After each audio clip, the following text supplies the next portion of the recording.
In this lesson, we will explore the status bar in AutoCAD, going over its functionality and organization, so you can better understand how to make the most of the tools it contains. The status bar is located along the lower edge of the screen. I'll go over some of the functionality of the elements on the status bar. In the left-hand corner, you find the drawing coordinate readout, and these change as you move the cursor. It's really for your information only. This area here has a series of toggles that allow you to turn on and off various modes. Each one of the toggles has its own context menu.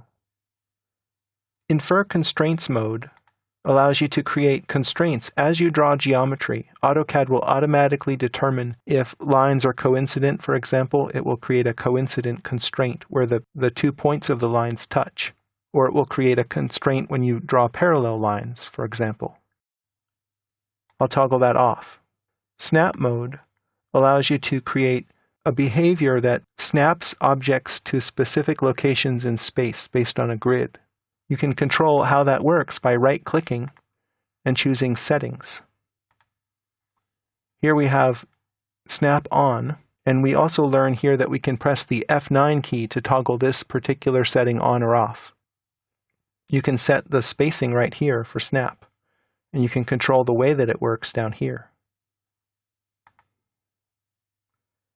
Grid display can be toggled on or off with the F7 key, or you can click here to turn it off or on.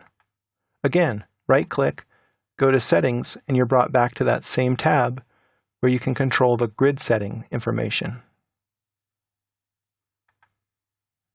Ortho can be toggled on or off with the F8 key, and as the name suggests, it allows you to create orthogonal lines which are at right angles to each other, horizontally and/or vertically. Polar tracking is similar to ortho, but it allows you to create alignments on angles other than 90 degrees. So I'll right-click, and let's say I want to draw lines every 45 degrees. I can select this, and then let me just demonstrate that. I'll draw a line from some arbitrary point, and you can see that I can draw it at a 45-degree angle, or a 0-degree angle, or a negative 45-degree angle, which is equivalent to a 315-degree angle, and so on. Notice how the cursor is kind of jumping? That's because of snap. I'm snapping to specific grid points here. If I turn off snap, you see that that jumping behavior is gone, and I can click anywhere. This toggle is called Object Snap, and it can be toggled on and off with the F3 key. Object Snap allows you to connect objects to each other. Endpoint Snap is currently running, so I can draw a line from this endpoint to this endpoint, and rest assured that those lines are perfectly connected. Right-click on Object Snap to get its context menu. This allows you to toggle on and off specific snap modes. You can also go to Settings and toggle them on and off here in this dialog box interface. This next toggle is 3D Object Snap, and you can right-click to see which snaps are available on three-dimensional objects.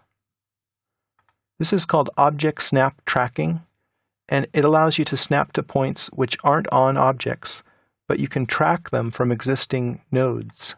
So for example, I'll draw a line from here. Let's say I want to go perpendicular to this line.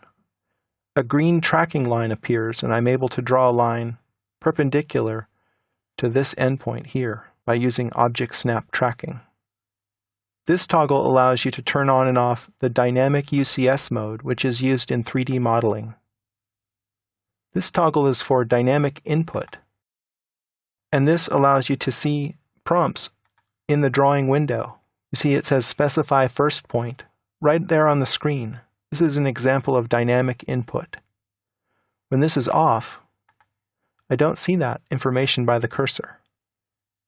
This toggle allows you to show or hide line weight on screen, and this toggle allows you to turn on and off transparency on screen.